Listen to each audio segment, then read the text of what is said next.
Schemes targeting seniors continue to grow nationwide. After an elderly woman in North Carolina was scammed out of $25,000, her family hopes that her story can help protect others from the same fate. Cassie Fambro has more. She was trying to get some assistance with one of her mobile devices. She ended up getting going online trying to get some assistance, and she got in touch with someone through like a compromised number, ended up being a scammer. The elderly woman who suffers from dementia was then caught in an escalating loop of fear and control, told to load smaller amounts of money on gift cards. Eventually he had her withdraw a large sum of money, package it up, and meet him at a gas station before he took that from her, and she was just trying to get some help with her mobile device.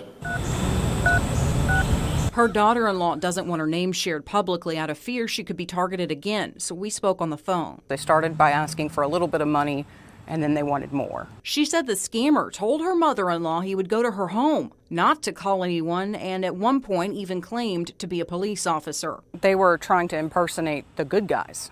She went on to say as soon as she learned her mother-in-law gave an unknown man a lot of cash at a local Asheboro gas station, they went straight to police department headquarters. A lot of times it surprises even me how creative these people can get with their scams. Detective Pierce said this story was tough to hear because it hit close to home. My aunt, before she passed away, she was actually a victim of one of these lonely heart scams, so I can really relate to the victims on stuff like this.